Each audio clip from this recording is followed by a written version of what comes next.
अहो काका, जोक्स बघा ना. जोक्स विनोद व्हिडिओ शेवटपर्यंत बघा. दोन मुलांची आई तिसऱ्यांदा लग्न करत होती. सप्तपदी सुरू होती तेवढ्यात तिचा एक मुलगा रडायला लागला. मुलाला समजवण्यासाठी ती जे बोलली ते ऐकून नवरदेव बेशुद्ध झाला. असं काय म्हणाली ती मुलाला? ती म्हणाली, गप बस, नाहीतर पुढच्या वेळी तुला आणणार नाही. पोलीस, तुझी सगळी कागदपत्र ठीक आहेत तरी देखील 2,000 रुपये दंड भरावा लागेल. म्हण्या, सर सगळी कागदपत्र ठीक आहेत मग दंड कुठला? पोलीस, तू सगळी कागदपत्र प्लॅस्टिकच्या बॅगेत सांभाळून ठेवली आहेस आणि प्लॅस्टिकच्या बॅगेवर बंदी आहे म्हणून. मन्या आणि त्याची बायको हातात हात घालून बाजारात फिरत असतात.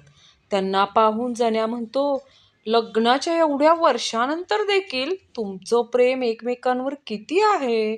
म्हणे, ए बाबा कसलं प्रेम, हात सोडला की ही लगेच दुकानात पळते म्हणून पकडले. वर्क फ्रॉम होमचा परिणाम. बॉस, मी तुला 12 वाजता फोन केला होता. तुझ्या बायकोनं सांगितलं की तू स्वयंपाक करत आहेस.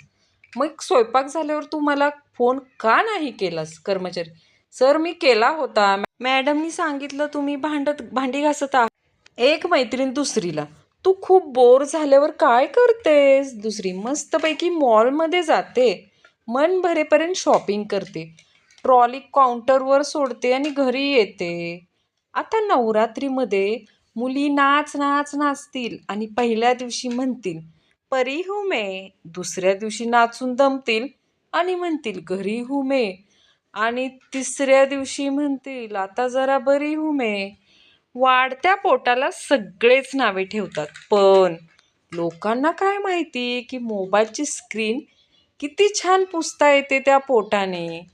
साहेब, काय रे ऑफिसमध्ये दुपारच्या वेळी झोपतोयस की काय? बंड्या, नाही सर, लंचला जरा चायनीज खाल्लं ना आज, त्यामुळे डोळे जरा बारीक झाले आहेत, बस बाकी काय नाही.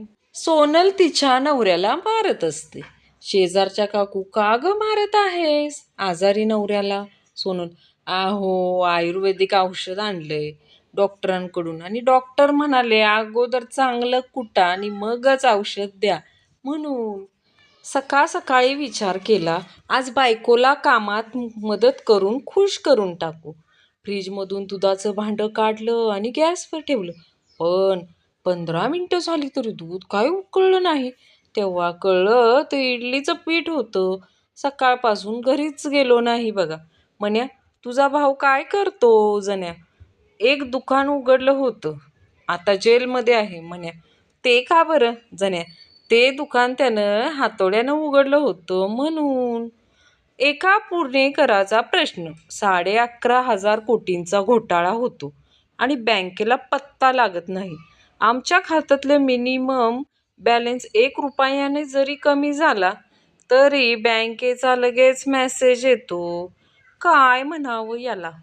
आजकाल 12 वर्षाची मुलं प्रेमात धोका खातात आणि आम्ही 12 वर्षाचे होतो तेव्हा घरात शेंगदाणे चोरून खायचो. म्हण्याची बायको, दारू प्यायल्यावर तुम्ही एकदम हँडसम दिसता हो. म्हण्या, पण मी आज दारू प्यायली नाही. बायको, पण मी आज प्यायले आहे ना म्हणून. आई मुलांना, जर तुम्ही माझे ऐकले, उलटून उत्तर दिलं नाहीत आणि हट्ट केला नाहीत तर मी तुम्हाला गिफ्ट देईन. पप्पू, राहू दे आई, मग सर्व गिफ्ट नेहमी बाबांनाच मिळतील. मन्याच्या लग्नाचा वाढदिवस असतो. बायको, आज एखादा सिनेमा पाहायला जाऊयात का? म्हण्या, कोणता? बायको, एखादा हॉरर हो, सिनेमा पाहायचं मन आहे डार्लिंग. म्हण्या, ठीक आहे, कपाटातून आपल्या लग्नाच्या व्हिडिओच्या CD काढ. म्हण्या, तुमच्या किट्टी पार्टीत तुम्ही एकमेकींच्या भानगडीवर तासन तास बोलत बसता, मग तू रोज कशाला जातेस? बायको, काय करणार, जी गैरहजर असते तिच्याच सर्व भानगडी बाहेर काढल्या जातात. म्हण्या, बाबा मला एक मुलगी पसंत पडली. बाबा, ती तुला पसंत करते का? म्हण्या, हो करते बाबा. ज्या मुलींची पसंती अशी आहे तिला मी सून करणार नाही. एक 12 वर्षाचा मुलगा 18 वर्षाच्या मुलीला म्हणतो, मुलगा, आय लव्ह यू. मुलगी, स्टुपिड, इतका लहान आहेस आणि मला प्रपोज करतोस? मुलगा, बर मग तुझ्या लहान बहिणीला माझ्याकडून सांग प्लीज प्लीज. हं. गणिताच्या बाई वर्गात सांगतात, उद्या सर्वांनी 30 पर्यंत पाढेपाठ करून यायचे. पुढच्या दिवशी बाई, उठ मक्या, सांग 27 9 किती? मक्या जरा वेळ विचार करतो. मक्या, लोई सोपं हाय बाई, 270 वजा 27. बाई शॉक म्हण्या रॉक्स. तिजोरी तोडायला एक भुरट्या चोर आला आणि तिजोरीवर लिहिलं होतं, तोडायची गरज नाही, बटन दाबा, तिजोरी आपोआप उघडेन. बटन दाबता तिथे पोलीस आले. चोर, आज माझ्या माणुसकीवर विश्वास पूर्णपणे उडाला आहे. पहिल्या माळ्यावर पडण्यात आणि शेवटच्या माळ्यावरून पडण्यात फरक काय? पहिल्या माळ्यावरून धप्प आणि शेवटच्या माळ्यावरून धप्प असा आवाज येतो. एक परदेशी व्यक्ती 1 महिन्यापासून महाराष्ट्रात राहायला आला.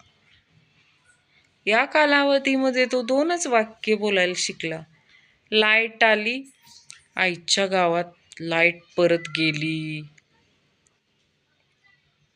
सूरज प्रथमच विमानात बसतो. एअर होस्टेसला पाहून जाम खुश होतो. सूरज, तुमचा चेहरा माझ्या बायकोसारखा आहे. हे ऐकून तिने कानाखाली मारली. सूरज, आता तर कमालच झाली, ती तुमच्या सवयी पण माझ्या बायकोसारख्याच आहेत अहो. झंप्या, साहेब, ह्यावेळी तुम्ही माझ्या पगारात 200 रुपये कमी दिलेत. साहेब, अरे वा, गेल्या वेळी तुला पगारात चुकून 200 रुपये जास्त दिले होते. झंप्या, हो साहेब, पण ती तुमची पहिलीच चूक होती म्हणून मी तेव्हा गप्प होतो. एक माणूस घरी जातो आणि बायकोला म्हणतो, ये लवकर जेवायला वाढ, माझ्या पोटात कावळे ओरडत आहेत. लगेच त्याची बायको त्याच्या पोटाला हात लावते. नवरा, हे काय केलंस? बायको, अहो का स्पर्श केला. एकदा गण्या आणि रम्या दोघे रस्त्याने फिरत असताना त्यांना 1000 रुपयाची नोट सापडली. रम्या, चल गण्या, आपण 50-50 वाटून घेऊया. गण्या, मग बाकीच्या 900 रुपयांचे काय करायचे? गर्लफ्रेंड, व्हॅलेंटाईन डेला काय गिफ्ट देशील? बॉयफ्रेंड, काय हवं आहे तुला? गर्लफ्रेंड, मला रिंग देशील? बॉयफ्रेंड, हत्तीच्या, त्यात काय देईन ना, मोबाईलवर देऊ की लँडलाईनवर? मग क्या, ज्योतिषी महाराज, मला गर्लफ्रेंड का नाही? ज्योतिषी, कारण तुझ्या कुंडलीत फक्त सुख लिहिलंय ना म्हणून.